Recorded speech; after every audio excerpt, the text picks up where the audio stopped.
Hello, crypto world! Welcome to the Chart Historian. My name is Justin, and on this channel, I delve deep into crypto charts, exploring chart structures, fractals, and patterns. I've been away, folks, for a little bit, but I'm back. In this video, I'm going to talk about XRP, I'm going to talk about the Bitcoin dominance, and I'm going to talk about the indexes. I'm going to start with the indexes because I believe that is where some of the most important things are taking place.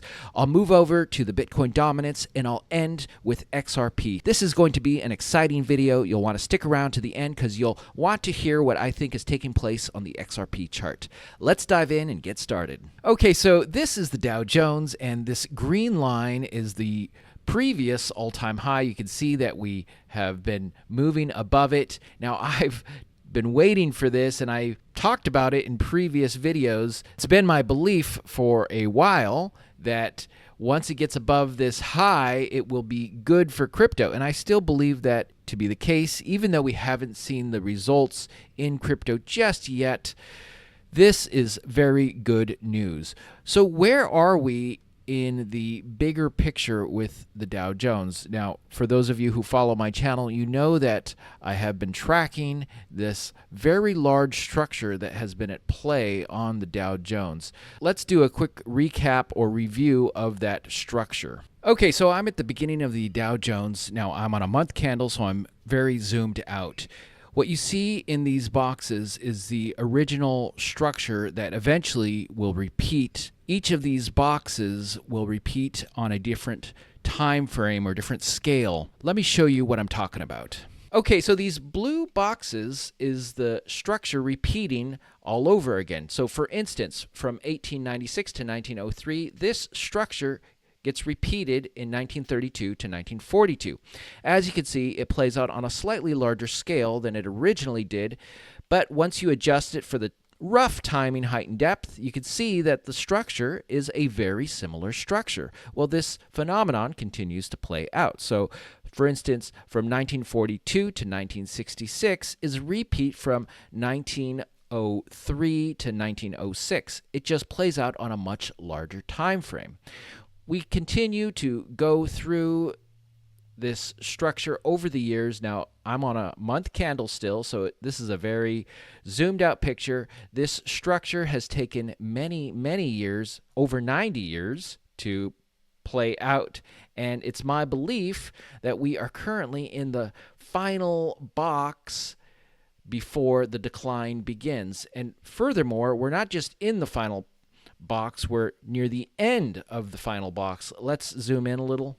Okay, so here we are zoomed in a little more, and as you can see, it has been moving up just as the fractal suggests. Now, there are some deviations, some differences here and there, but for the most part, it's repeating the basic idea that the fractal suggests would take place. So now we are approaching the final peak.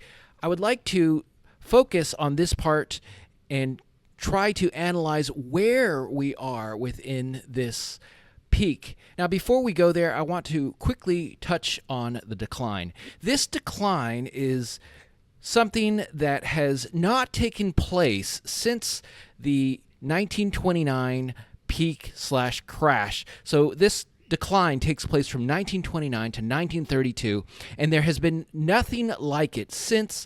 As far as the repetitive macro structure, this big structure, all these boxes that we've been looking at, this pattern that has been repeating, we have not come to something like this. This decline has potential to be the mother of declines. I don't know how low it will go. This is just me placing it on the chart. It's not me trying to predict where it will go to. That is something I don't know. I can guess, but I have no idea. So now that we touched on this, let's go back to the original structure. Once there, we can copy the chart on a smaller time frame and use it as a guide to see where we are in the structure.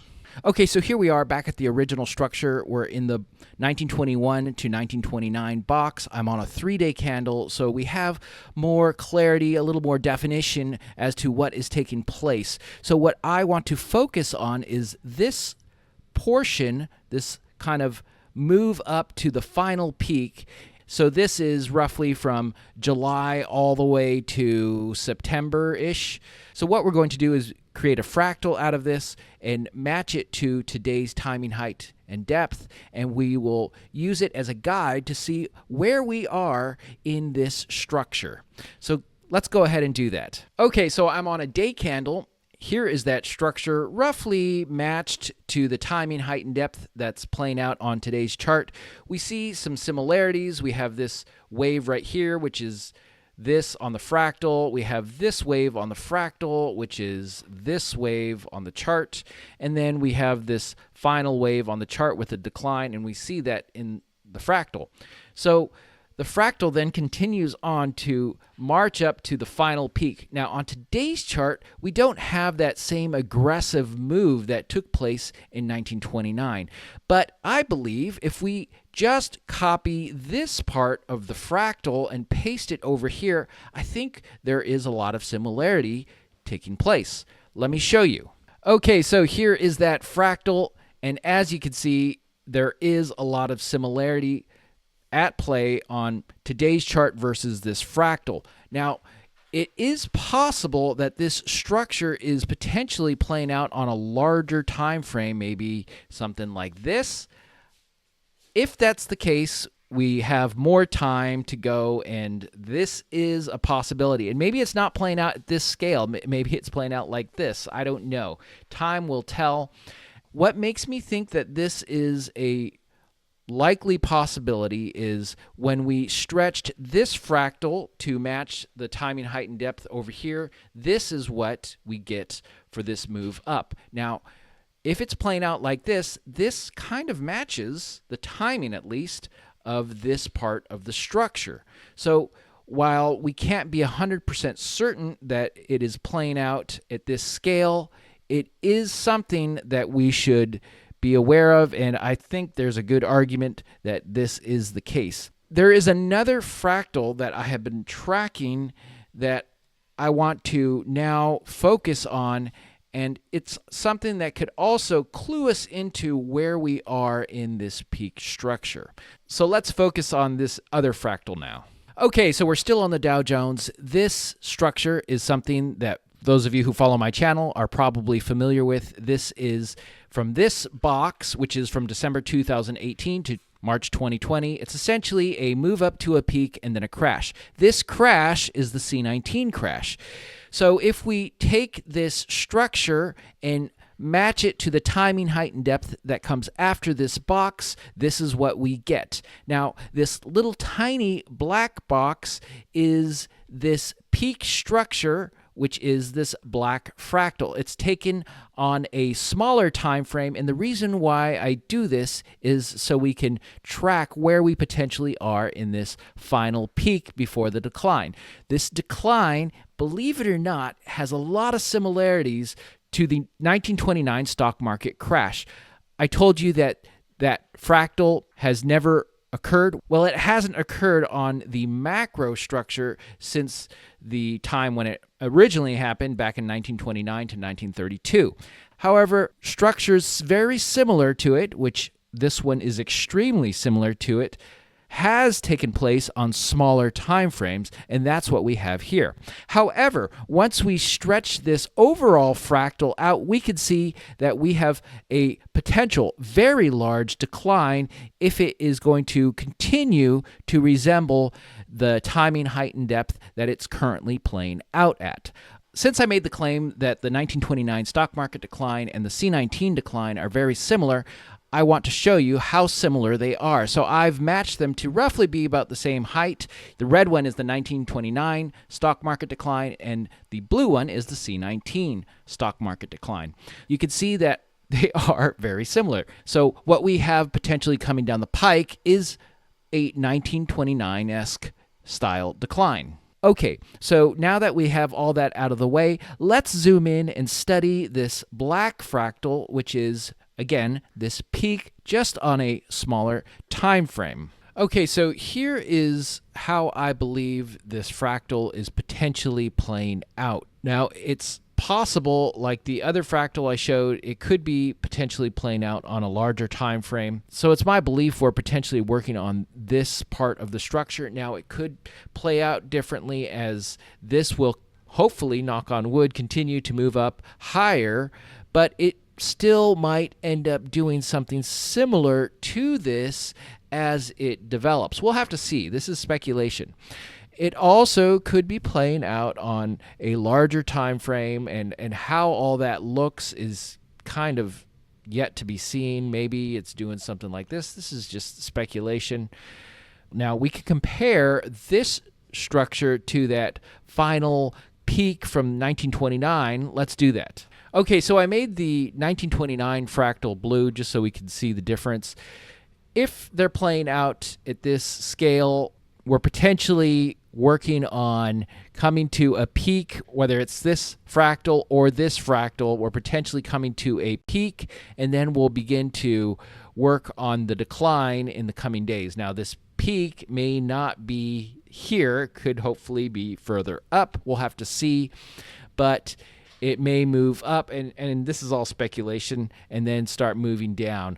We'll have to see how it plays out. If this is the scale that it's playing out at, we potentially are very close to the peak in the stock market. And this is going to affect crypto. It's also not just the Dow Jones that is following this C19 fractal. Let me show you some of the other indexes. So this is the S&P 500, and it's really the same thing going on. December 2018 to March 2020. If we take this, stretch it to match the timing, height, and depth that comes after this box, this is what we get. This little tiny blue box is this blue fractal, which is the final peak before the decline. Let's zoom in on this structure. So once again, we see that what's taking place on the S&P 500 is following the basic idea of this fractal. Now, as with all the other charts, it could potentially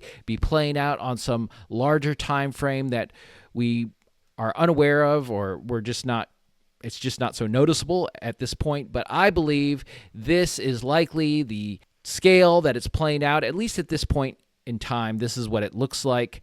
If this is the case, we are really just working on the peak part right now. Let's take a look at the NASDAQ. Okay, so this is the NASDAQ, and once again, December 2018 to March 2020. Just copy and paste, match it to the timing, height, and depth that comes after this box. This little blue box here is the peak structure, which is this blue fractal. Let's zoom in and take a closer look. So as you can see, it is following the overall structure, and we are potentially just working on the peak.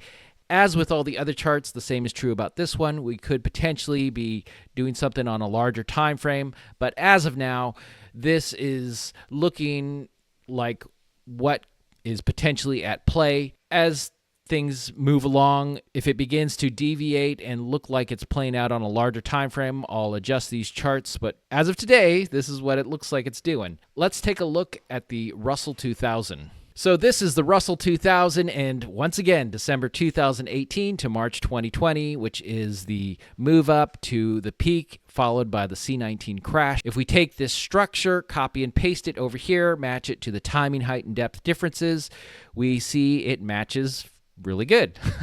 So we are potentially working on the final peak, which is this little blue box over here. Let's zoom in and get a closer look. So here we are zoomed in. By the way, this green line is the current all-time high. It would be cool if it makes it above this all-time high. However, it may not. So we should be open to that. If we examine this peak structure, we would be working on this one. And this one actually doesn't really get above this one. So maybe it will play out different.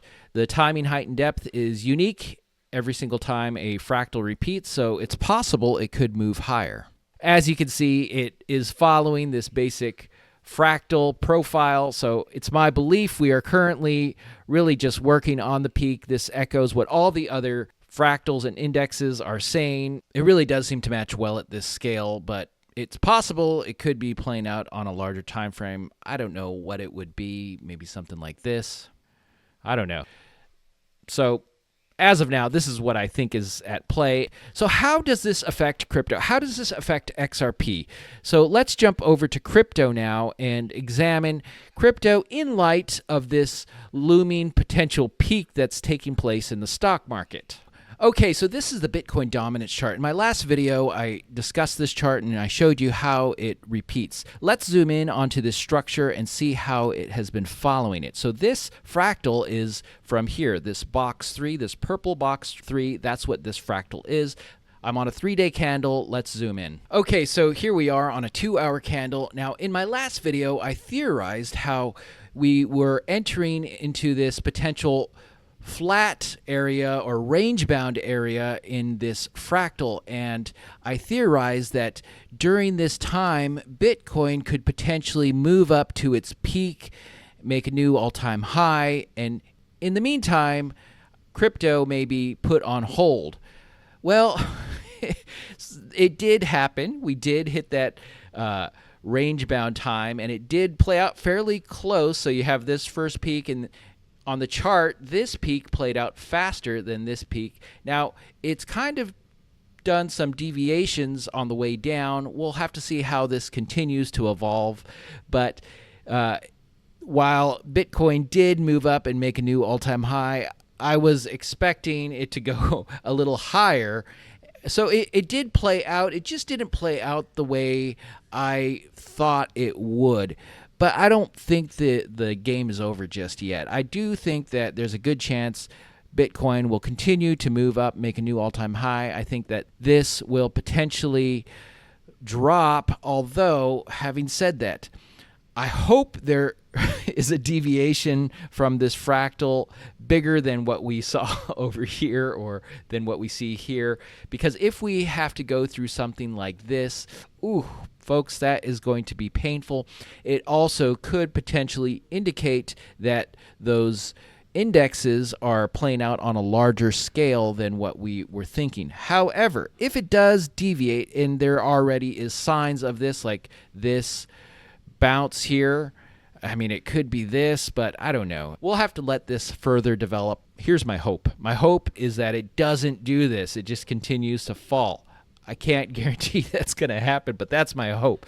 So if this is deviating and it does move down, we potentially will have crypto fire up. The argument for that happening where it just falls and it doesn't do all this is that if the indexes are playing out the way we think they could, potentially being really near the peak, we don't have much time. We don't potentially have a lot of time to do all this. So if it is playing out on that smaller time frame, then we potentially do have a drop that could take place. Let's look at XRP. Okay, so this is the XRP chart. Now, there are two possibilities in my mind for XRP, and they're all based on the indexes. So if we have a large amount of time, well, before we discuss all that, we need to understand what an XRP bull run structure does. There are 3 corrective structures in a XRP bull run. So you have your move up, you have your first corrective structure, you have your move up again, your second corrective structure, and then your move up again and your third corrective structure. Now, this third corrective structure is just massive compared to these other 2 corrections, but that has happened in history where you have one that's much larger than the other 2. Of course, this one just, man, it takes the cake. So after the 3 corrective structures, what comes next is the move up to the peak. So we have to understand what happens in an XRP bull run structure and then compare that back to what's happening in the indexes. So what's missing in this structure is the move up to the peak. Now, if we have a short amount of time, as I think we do on the indexes, then it makes a move up to the peak something that can happen soon. If we have more time on the indexes, then what that will translate to for XRP is most likely more of this stuff. Now, it is possible it pokes above this high and then it continues to do what it's been doing. I kind of don't think that is the most likely option. And the reason why I think that is the fractals that fit the best, or the scale that those fractals fit the best on today's chart on the indexes, is when they are playing out on a shorter or smaller time frame, which would make them almost complete their structures. Another way to look at it is, given how long this third corrective structure has been, it's a good possibility that those indexes are near their completion point, which would mean XRP is likely nearing a point where it's going to move up. Once it gets above this high here and it's going vertical, if you're on a small time frame, like an hour candle, you can count 7 moves to the peak. So it would be 1, 2, 3, 4, 5, 6, 7, wherever that ends up being. I don't know where it's going to end up being. Once it gets to that 7th move, that should likely be the peak. I've done videos on this. You can go watch some of my previous XRP videos. So please understand those two possibilities. Now, I am not from the future. I don't know how it's going to play out, but in my mind, the way things are shaping up, those and what an XRP bull run structure does, those are the two options. Either those indexes have more time and XRP goes sideways, or we don't have much time left and XRP moves up to its peak. And the same is true for Bitcoin and all the other altcoins, really. There's going to be a time where I think it's very possible that they all start firing off, and it's going to be a glorious moment. But in the big picture, that's really the end. It's the end where you get the blow off top and everything's exciting. So understand the big picture. Well, I hope you found this video helpful. If you did, it'd be much appreciated if you hit that thumbs up button. An important thing to understand, this is not financial advice. I'm not a financial advisor. You need to do your own research, stand on your own convictions. If you did enjoy this video and you would like to see more of this type of analysis, if you're not yet a subscriber, I recommend hitting that subscribe button. I'll continue to follow up on these charts as they continue to develop. Also, if you're interested in joining my Discord, you're welcome to do that. It's a $5 a month subscription. It's connected to my Patreon, and that's the way to get into my Discord. Like I said, it's a $5 a month subscription. I'll put a link to my Patreon in the description of this video. During this hiatus that I had on YouTube recently, I was active on my Discord. So if you want to keep up with my analysis, that's the best place. Folks, I'm so glad you caught this video. I hope you catch my next one. Have a great day, and bye for now.